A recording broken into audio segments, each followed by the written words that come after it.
పాతకాలంలో పర్షియా అనే పారసీకం, ఆ పారసీక రాజైన కోరేషు, ఏమేన్, దర్యావేషు ఏలుబడిలో దానియేలు ఉన్నాడు. సింహభూములు వేసింది దర్యావేషే కదా. కోరేషు ఏలుబడిలో ఉన్నారు. ఎజ్రా ఉన్నాడు, జెరుబ్బాబెలు ఉన్నాడు, నెహెమ్యా ఉన్నాడు. ఏమండి, వీళ్ళు చెరలో ఉన్న దేవుని వాక్యం ప్రకటించారు.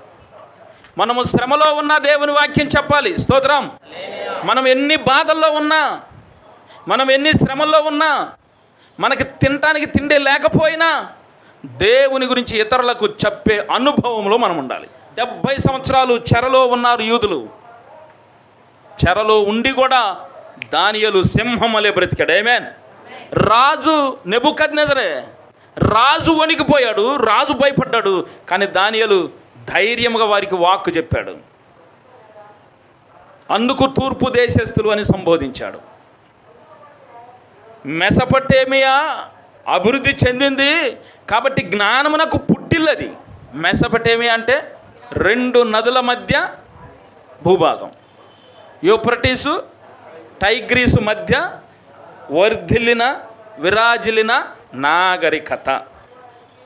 కాబట్టి జ్ఞానమునకు పుట్టినిల్లు మెసపొటేమియా. ప్రజాస్వామ్యానికి పుట్టినిల్లు ఏథెన్స్. తూర్పు దేశస్థుల జ్ఞానము. ఒక పాయింట్ వచ్చిందా? ఇరాను, ఇరాక్ అనుకోండి. ఇంకొక జ్ఞానం ఏం చెప్పండి? ఐగుప్తీలు. మెసపొటేమియా నాగరికత అభివృద్ధి అయిన కొన్ని సంవత్సరాలకి ఈజిప్ట్ నాగరికత కూడా వర్ధిల్లటం ప్రారంభమైంది. ఈజిప్ట్ అంటేనే ఐగుప్తు. మన మోషే వాళ్ళు, మన ఇజ్రాయెల్ అందరూ ఈజిప్ట్లో ఉన్నారే, ఆ కాలంలో ఈజిప్ట్ నాగరికత అభివృద్ధి చెందింది. అది నైలు నది ఒడ్డున ఉంది. ఒక నాగరికత వర్ధిల్లిందంటే ఎక్కడ వర్ధిల్లేది? నదీ పరివాహక ప్రాంతాల్లోనే. తూర్పు దేశస్తుల జ్ఞానం ఇప్పుడు ఎవరు? ఐగుప్తుల జ్ఞానం. ఈజిప్ట్ దేనికి ప్రసిద్ధి? ఈజిప్ట్ అనగానే గుర్తుకొచ్చేది పిరమిడ్స్. అంటే నాగరికతగా వర్ధిల్లిన ఆ 2 దేశస్తుల జ్ఞానము కంటే సొలొమోను జ్ఞానము గొప్పది. ఒక మాట చెప్తా, ఆ 2 దేశాలతో పోల్చుకుంటే ఇజ్రాయెల్ నథింగ్ అండి. ఇంకొక మాట మీకు క్లియర్గా అర్థమని చెప్తా. నీకు ఇటుపక్కోళ్ళు ఉద్యోగస్తులే, ఇటుపక్కోళ్ళు ఉద్యోగస్తులే, నువ్వు నిశాని, ఏమీ తెలియదు నీకు. యేసయ్య అన్నాడు, వీళ్ళకంటే వాళ్ళకంటే నువ్వే గొప్ప అన్నాడు. స్తోత్రం. ఎవరికంటే గొప్పగా నువ్వు అనుకుంటారే, మేము బాగా చదువుకున్నాం, మేము బాగా ఉద్యోగస్తులం. చాలామంది హెచ్చించుంటారు కదా, ప్రార్థనకి వెళ్తాడు ఏందిరాడు బతుకు, ప్రార్థనకి వెళ్తాడు ఏందిరాడు మాటలు, ప్రార్థనకి వెళ్తాడు ఏంటిరాడు బతుకు అంటే ప్రతిసారి నిన్ను తిట్టడానికి వాడు ఉపయోగించే పదము ప్రార్థనకి వెళ్తావు, ప్రార్థనకి వెళ్తావు, ప్రార్థనకి వెళ్తావు. ఏంటి నిన్ను తిడుతున్నాడు ఉద్దేశం? నీకంటే చాలా మంచోడిని నేను, మీకంటే నేను చాలా మంచోళ్ళం. పరిసయుడు వచ్చి దేవుని ముందుకొచ్చి, ప్రభువా ఈ సుంకరిలాగా ఉంచనందుకు నీకు, ఈడు తిప్పలేదు, ఈడు పడవచ్చు కదా, ఈడు చెప్పాలనుకున్నది ఏదో దేవుడికి చెప్పొచ్చు కదా, ఈడు ప్రార్థన ఏదో ఈడు చేసుకోవచ్చు కదా, కానీ ఈడు ఏం చేస్తున్నాడు? సుంకరి కంటే, ఇంకొకటి కంటే బెటర్ దాన్. ఎంతమంది ఉన్నారు తెలుసా మనకి? మన చుట్టుపక్కల ఎంతమంది ఉంటారో తెలుసా? ఆడిది ఒక బతికేనంటారా, ఆ ఇల్లు కూడా ఒక ఇల్లేనంటారా, అది కూడా ఒక కుటుంబమేనంటారా. నలిగిపోతున్నవే. చుట్టుపక్కల వాళ్ళు అంటుంటే మాటలు, సూటిపోటి మాటలు అంటుంటే నలిగిపోతున్నవే. ఏం చేయాలో అర్థం కాక కుంగిపోతున్నవే. నా ప్రియ సహోదరుని, సహోదరుడా, దేవుడు నీ పక్షమున బాధ్యత వహించి అంటున్నాడు, నిన్ను ఎవరైతే తిడుతున్నారో, నీ మీద ఎవరైతే హెచ్చించుకుంటున్నారో వారి కంటే నువ్వు గొప్పవాడు. స్తోత్రం. ఎందుకో తెలుసా? నీకేమి లేకపోయినా నన్ను నమ్ముకుని ఉన్నావు. నీకు తినటానికి తిండి లేకపోయినా నా మీద విశ్వాసం ఉంచావు. తూర్పు దేశస్తుల జ్ఞానము కంటే, ఐగుప్తుల జ్ఞానము కంటే సొలొమోను జ్ఞానము అధికం. ఇంకేం చెప్పాలి సొలొమోను గురించి చెప్పాలంటే? అంత జ్ఞానవంతుడు. ఒక రకం చెప్పాలంటే సొలొమోనుని బట్టి ఇజ్రాయెల్ దేశానికి పేరు వచ్చిందని చెప్పొచ్చు. సొలొమోను ఉన్నాడు కాబట్టి చుట్టుపక్కల వాళ్ళందరూ ఇజ్రాయెల్ దేశం వైపు చూశారని చెప్పొచ్చు. మనం చెప్పుకున్నాం 3000 సామెతలు చెప్పాడు, 1005 కీర్తనలు తెరిచాడు. మీరు సామెతలు చదివితే ఎన్ని అర్థవంతమైన సామెతలు ఉంటాయో, మన జీవితాన్ని కరెక్ట్ కట్టేస్తాయి కాయి. ఆమెన్. ఆ సామెతలు చదివితే మన జీవితాన్ని కరెక్ట్ కట్టేస్తాయి. కాబట్టి ఈజిప్టులు కూడా సొలొమోను ముందు దాసోహం అవ్వాల్సిందే. తూర్పు దేశస్తులు కూడా సొలొమోను ముందు దాసోహం అవ్వాల్సిందే. ఆయన ప్రతి చెట్టు గురించి మాట్లాడాడు, ప్రతి జంతువు గురించి మాట్లాడాడు, ప్రతి మృగం గురించి మాట్లాడాడు, ప్రతి జలచరముల గురించి చెప్పాడు. ఇది ఆయనకున్న జ్ఞానం. దేవాలయం కట్టాడు, యెరూషలేములో దేవాలయం కట్టాడు. 7 సంవత్సరాలు కట్టాడు దేవాలయం. సొలొమోను దేవాలయము ప్రపంచంలో ఉన్న అన్ని కట్టడాల కంటే గొప్పగా ఉండేది. సో సొలొమోను యొక్క జ్ఞానం చాలా గొప్పది. ఓవరాల్గా ఒక పాయింట్. దీన్ని బట్టి సొలొమోను దగ్గరికి అన్ని రాజ్యాల రాజులు వస్తున్నారు, అంతమంది ప్రజలు వస్తున్నారు. ఒక్కొక్కరు వచ్చి సొలొమోనుని గొప్పగా పొగుడుతున్నారు, డబ్బు ఇస్తున్నారు, బంగారం ఇస్తున్నారు, వెండి ఇస్తున్నారు. ఏమండి, ఇలా చేస్తూ ఉంటే సొలొమోను ఒక విషయం మర్చిపోయాడు. ఏమా విషయం అంటే, నేను దేవుని బిడ్డను, దేవుణ్ణి అడిగితే నాకు ఈ జ్ఞానం వచ్చింది, దేవుని మహిమ వచ్చేట్టు నేను వాడాలి అన్న సెన్స్ సొలొమోను కోల్పోయాడు. పద్దాక పొగుడుతుంటే ఏమవుతాం చెప్పండి మనం? స్తోత్రం కలుగును గాక. నేను వెళ్ళిన చోటల్లా పొగుడుతున్నాం అనుకోండి, ఫస్ట్ పోయినప్పుడు అంత దేవుడు అండి నాదే ఉంది అంటాం. ఓ 10 సార్లు పొగిడితే అంత పొగుడుకోవాల్సిన అవసరం లేదండి, దేవుడేనండి అంటాం. ఇక ఎక్కువగా పొగుడుతున్నారు అనుకోండి, ఏమో చెప్పండి, రే నేనంటే అంటే అనుకున్నావు తెలుసా, ఎక్కేసింది మనకిక. ఎక్కేసింది సొలొమోనుకి. ఎక్కేసి కామాతురత కలిగి 700 మంది భార్యలు చేసుకున్నాడండి. ఎంతమంది అండి? 700 మంది భార్యలు, 300 మంది ఉపపత్నులు. ఇవన్నీ రాజుకి సహజమే, రాజు అయినోడికి సహజమే. కానీ మనోడు ఓవర్ అయిపోయాడు, దాటిపోయాడు, లిమిట్స్ దాటిపోయాడు అసలు. ఇందులో కూడా సొలొమోను గొప్పోడే, సొలొమోను మించినోడు లేడక. మంచి పరంగా వచ్చే ఖ్యాతి గొప్పదే. మనము నిర్ణయం కరెక్ట్గా తీసుకోకపోతే, మన హద్దులు కనుక మనం ఉండకపోతే చెడు ఖ్యాతి కూడా ఇదేమో మెల్లిగా పెరిగింది. దీని స్టాక్ మార్కెట్ ఇది అమాంతంగా పెరిగిపోయింది. అందుకు సొలొమోను కంటే గొప్పవాడు ఇక్కడున్నాడు. ఎంత జ్ఞానమున్నా దేవుడు తప్ప నాదేమి లేదు అన్నాడు యేసయ్య. స్తోత్రం. ఎంత మంచి ఉన్నా దేవుని కంటే నాలో మంచి ఏం లేదన్నాడు యేసయ్య. హల్లెలూయా. నేను ఎంత ప్రేమ చూపించినా దేవుని ప్రేమ ముందు నా ప్రేమ తక్కువేనన్నాడు. హల్లెలూయా. ప్రతి విషయంలో, ప్రతిరోజు, ప్రతి సందర్భంలో తండ్రి అయిన దేవుని మహిమపరుస్తూ ఉన్నాడు. కాబట్టి యేసయ్య గొప్పవాడు.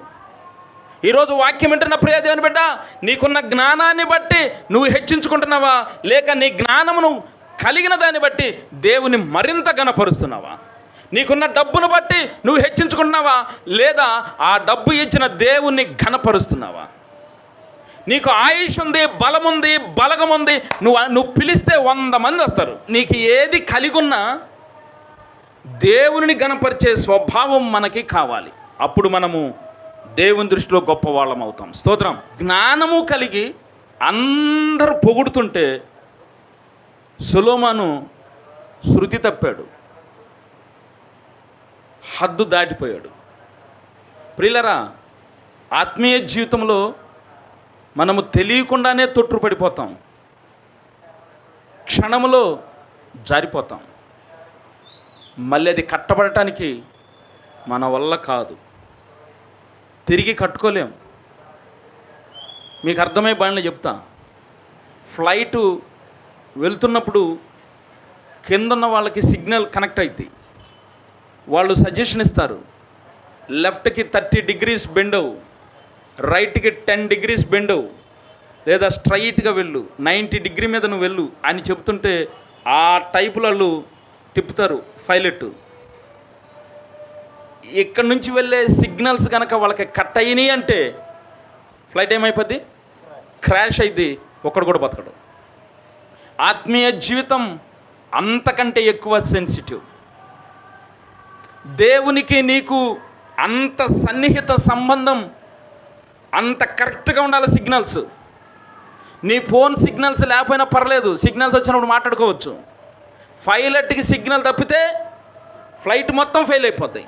తండ్రి అయిన దేవునికి నీకు సిగ్నల్స్ పోయినాయి అంటే నీ ఆత్మీయ జీవితంలో నువ్వు ఎంత స్థాయికి వెళ్ళావో అంత స్థాయికి దిగిపోతావు. నిన్ను ఎప్పుడు పడగొట్టాలని సైతాన్ చూస్తుంది. నువ్వు ఎక్కడ అవకాశం దొరుకుతావా నిన్ను మింగేయాలని చూస్తుంది. నీ ఆరోగ్యాన్ని కాదు దానికి కావాల్సింది, నీ ఆయుష్ కాదు, నీ డబ్బు కాదు, నీకేమీ కాదు. దానికి కావలసింది కేవలం నీ ఆత్మీయ జీవితం. పొరపాటును కూడా అనాలోచనగా దేవునికి సంబంధించిన విషయాల్లో నువ్వు ఉండకూడదు. వాక్యం ఎంతసేపు చెబుతున్నాం, ఏం పర్లేదులే అని నేను అనుకున్నానంటే నాలోకి ఎంటర్ అయిపోద్ది సాతాను. వీరిలోకి వస్తా, వీరిలోకి రాలేను అనే అభిప్రాయం సాతానికి ఏముండదు. ఎవడు అవకాశం ఇస్తే వాళ్ళు దూరేసిస్తే. ఒక్కసారి సిగ్నల్ కట్ అయిందా కథం. సొలొమోను జీవితంలో దేవునికి సొలొమోనుకి కట్ అయిపోయింది. కట్ అయిపోయిందండి. కట్ అయిపోయినాక సొలొమోను యొక్క దుస్థితి ఎంత దిగజారిందంటే, ప్రపంచంలోనే జీవము గల దేవునికి అందంగా దేవుని మందిరం కట్టిన సొలొమోను అదే దేవుని మందిరం ముందు దేవతలకు గుళ్ళు కట్టారు. దేవుని మందిరంలో దేవుని పనికి ఉపయోగపడే ఉపకరణాలు బంగారంతో చేపించాడు సొలొమోను.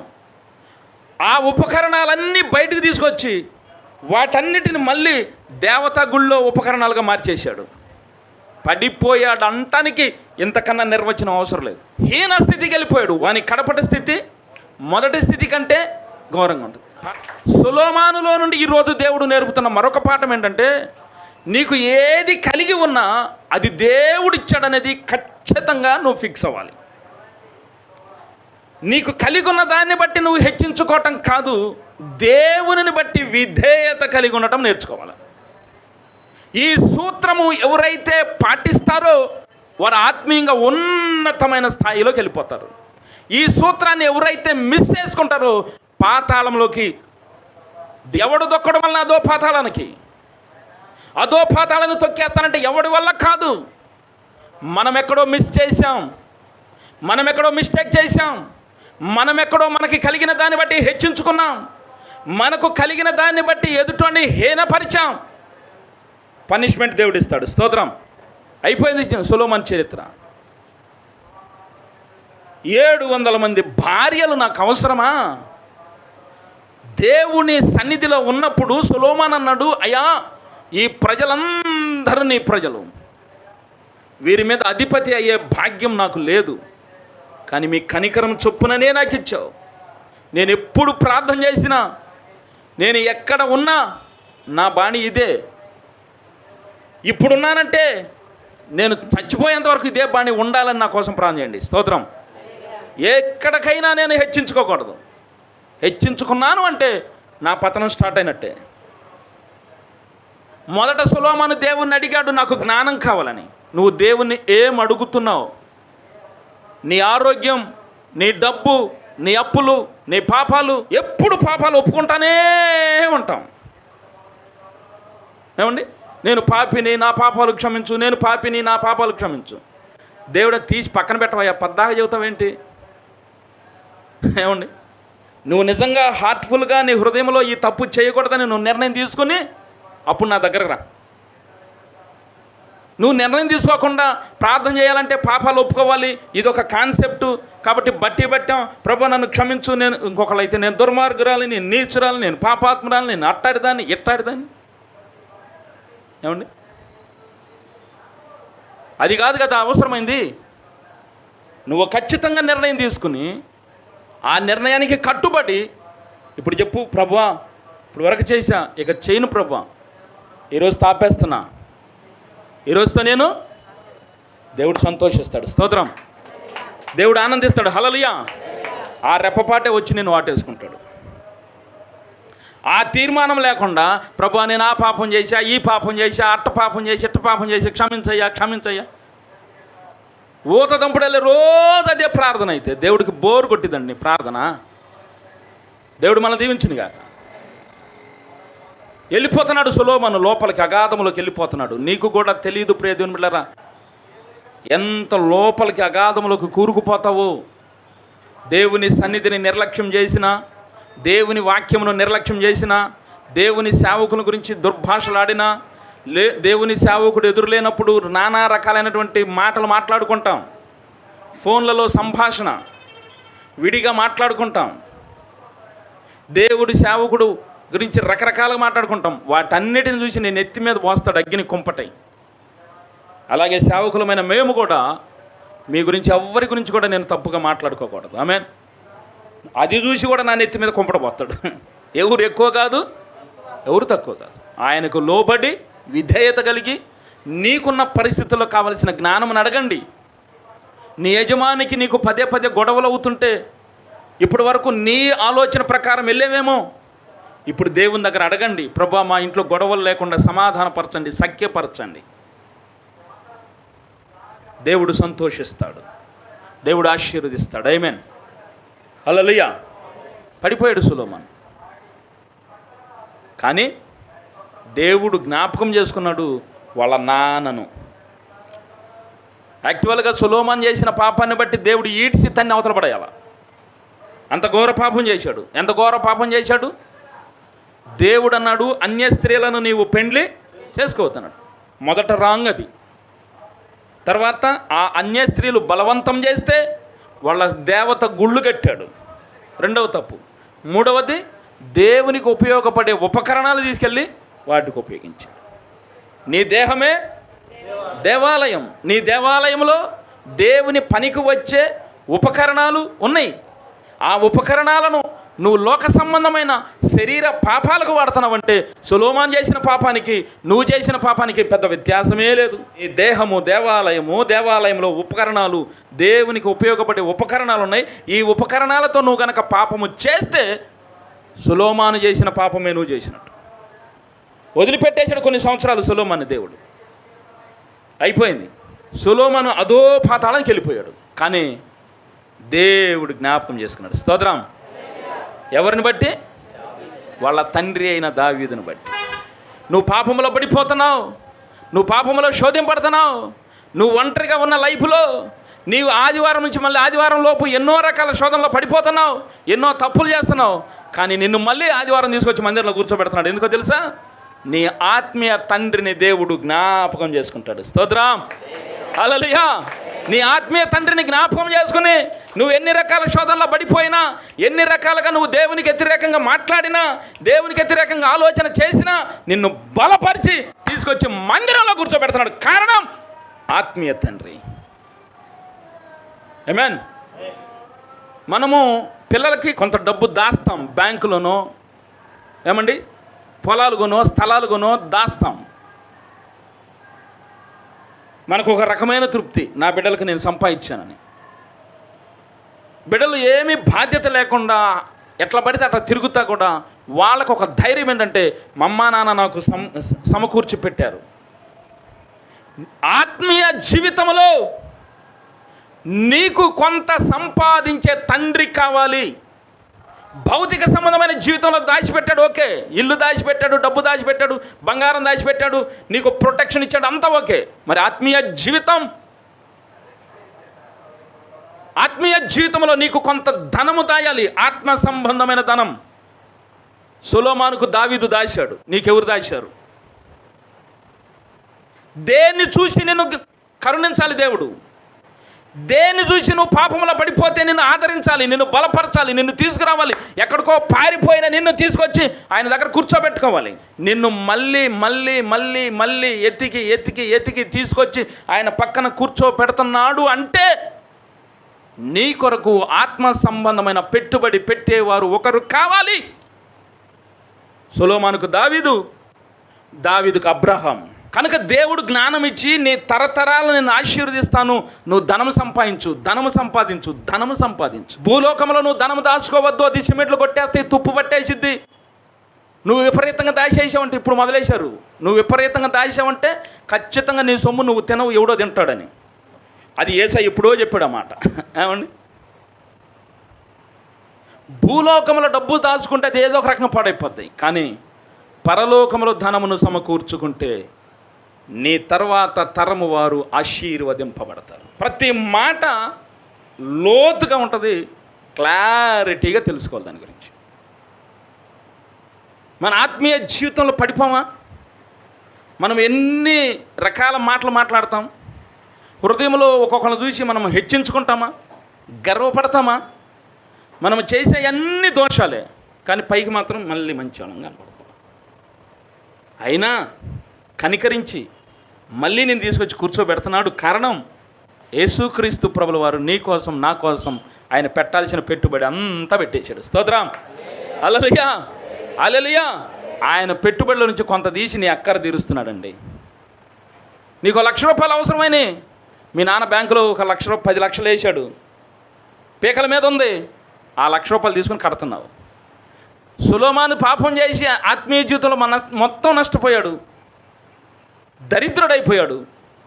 మళ్ళీ ఆత్మీయ జీవితంలో స్టెబిలిటీగా కట్టుకోవాలంటే కొంత పెట్టుబడి కావాలి. ఆ పెట్టుబడి తండ్రి అయిన దావీదు పెట్టాడు. నీకెవరు పెట్టారు? యేసుక్రీస్తు ప్రభుల వారు పెట్టారు. ఇప్పుడు నువ్వేం చేయాలా? నీ బిడ్డలకు కొంత ఆత్మీయ ధనమును సమకూర్చాలి. ఈ జ్ఞానం సొలొమోనులో లేదు, ఆ జ్ఞానం యేసయ్య చెప్పాడు. ఆమేన్. కాబట్టి యేసయ్య అన్నాడు, సొలొమోను కంటే నేను జ్ఞానవంతుని. ఎంతటి జ్ఞానవంతుడో తెలుసా? సామెతల గ్రంథం 8వ అధ్యాయంలోకి వెళ్ళండి. సామెతల గ్రంథం 8వ అధ్యాయం 23. అనాది కాలము మొదలుకొని మొదటి నుండి భూమి ఉత్పత్తి అయిన కాలమునకు పూర్వము నేను నియమింపబడితిని. ఎవరు? యేసుప్రభు. జ్ఞానము. సామెతల గ్రంథం 8వ అధ్యాయంలో సొలొమోను చెప్తున్న పాయింట్ ఏంటంటే, జ్ఞానమును ముందు పెట్టి ఆ జ్ఞానమును గురించి వివరిస్తున్నాడు. అసలు ఈ జ్ఞానం ఎప్పుడు ఉంది, అసలు జ్ఞానం ఎలా పుట్టింది, అసలు జ్ఞానం ఎవరు, ఆ ఆన్సర్ దానికి ఆయనే ప్రశ్న వేసుకుంటున్నాడు అనమాట. ఇప్పుడు ఇక్కడ ప్రసంగం చేస్తున్నామంటే నా మదిలో ఒక ప్రశ్న దేవుడే పెడతాడు. ఈరోజు ఏం ప్రసంగం చేయాలి ప్రభా, ఏం ప్రసంగం చేయాలి ప్రభా అనే ప్రశ్న నాలో పెట్టి ప్రార్థన చేస్తుంటే ఒక ప్రశ్న వచ్చింది. సొలొమోను కంటే గొప్పవాడు యేసయ్య ఎలా అని ప్రశ్న వేసి దానికి సంబంధించిన ఆన్సర్ ప్రభువు నాకు ఇస్తాడు. నాకు అంటే ఈరోజు నేను నిలబడ్డా, రేపు నువ్వు నిలబడతావు. స్తోత్రం. నువ్వు అదే బాణీలో ఉంటే నీకు కూడా అదే నేర్పుతాడు. ఇప్పుడు జ్ఞానము ఎక్కడ పుట్టింది, ఎప్పుడు పుట్టింది, ఎలా పుట్టింది, అసలు జ్ఞానం ఎవరు? ఈ ప్రశ్నలన్నీ సొలొమోను ముందుకు స్క్రోల్ చేసి వాటికి ఆన్సరు ఈ సామెతల గ్రంథం 8వ అధ్యాయంలో చెప్తున్నాడు. ఆ జ్ఞానం ఎవరో కాదు, యేసుక్రీస్తు ప్రభుల వారు. ఆమేన్. ఆ జ్ఞానం ఎవరో కాదు, ఎవరండి? యేసు ప్రభువారు. కాబట్టి జ్ఞానము ఆయనయుండి సొలొమోనుకు జ్ఞానం ఇచ్చినవాడు యేసయ్య. కాబట్టి సొలొమోను కంటే గొప్పవాడు ఇక్కడ ఉన్నాడు. ఆ సొలొమోనుకున్న జ్ఞానాన్ని బట్టే ఆయన దగ్గరికి ప్రజలందరూ వస్తే, మరి ఆయనకి జ్ఞానం ఇచ్చిన నా దగ్గరికి మీరేం చేయాలా?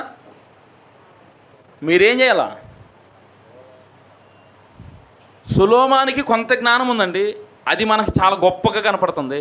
దేవుని దృష్టిలో ఎంత చెప్పండి, అది రవ్వంతే. సొలొమోనుకున్న జ్ఞానం కొద్దిగే, దానికోసమే ఆయనకి పేరు వచ్చింది. ఆ జ్ఞానం తెలుసుకోవడానికి భూపతులు అందరూ వచ్చారు. మరి సొలొమోనుకి జ్ఞానం ఇచ్చిన ఆయన ఇక్కడికి వచ్చాడు. స్తోత్రం, హల్లెలూయా. సొలొమోనుకు జ్ఞానమును పరిచయం చేసిన ఆయన ఉన్నాడు. ఇప్పుడు ఈయన దగ్గరికి ఎంతమంది రావాలా? ఈయన దగ్గరికి ఎంతమంది రావాలండి?